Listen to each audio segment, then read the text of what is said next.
ঢাকাসহ 4 জেলায় শুক্র শনিবার কারফিউ শিথিল থাকবে 9 ঘন্টা। ঢাকায় শুক্র ও শনিবার সকাল 8টা থেকে বিকেল 5টা পর্যন্ত অর্থাৎ 9 ঘন্টা কারফিউ শিথিল থাকবে বলে জানিয়েছেন স্বরাষ্ট্রমন্ত্রী আসাদুজ্জামান খান। বৃহস্পতিবার রাতে রাজধানীর ধানমন্ডিতে নিজ বাসভবনে বিভিন্ন আইন শৃঙ্খলা বাহিনী ও গোয়েন্দা সংস্থার প্রধানদের সাথে বৈঠক শেষে তিনি একথা জানান। স্বরাষ্ট্রমন্ত্রী জানান, ঢাকার পাশাপাশি গাজীপুর, নারায়ণগঞ্জ, নরসিংদী জেলার একই নিয়মে শুক্র ও শনিবার সকাল 8টা থেকে বিকেল 5টা পর্যন্ত কারফিউ শিথিল থাকছে। পরিস্থিতি পর্যালোচনা করে পরবর্তী পরিস্থিতি জানানো হবে।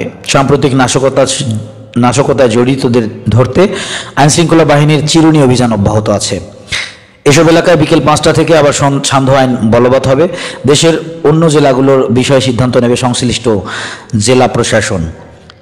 এর আগে বৃহস্পতিবার সকাল 10টা থেকে বিকেল 5টা পর্যন্ত ঢাকাসহ সারা জেলায় কারফিউ শিথিল ছিল। এদিন অন্য জেলাগুলোতে কারফিউ চলে স্থানীয় প্রশাসনের সিদ্ধান্ত অনুযায়ী। কারফিউ শিথিলের সময় সারা দেশে বেলা 11টা থেকে 3টা পর্যন্ত চলে ব্যাংকে লেনদেন, আর শেয়ার বাজারে লেনদেন চলে দুপুর 2টা পর্যন্ত। বুধবারও কারফিউ শিথিল ছিল সকাল 10টা থেকে বিকেল 5টা পর্যন্ত। মঙ্গলবার ঢাকাসহ 4 জেলায় বেলা 1টা থেকে 5টা পর্যন্ত শিথিল ছিল কারফিউ। এই সময় প্রয়োজনীয় কাজ সারতে বের হয় সাধারণ মানুষ। কোটা সংস্কার আন্দোলনে সহিংসতা, হামলা ও ভাঙচুর শুরু হলে গত শুক্রবার রাতে কারফিউ ও সাধারণ ছুটি ঘোষণা করে সরকার। পরে পরিস্থিতি কিছুটা স্বাভাবিক হলে বুধবার থেকে অফিস খোলার ঘোষণা দেওয়া হয়। ধাপে ধাপে বাড়ানো হচ্ছে কারফিউ শিথিলের সময়।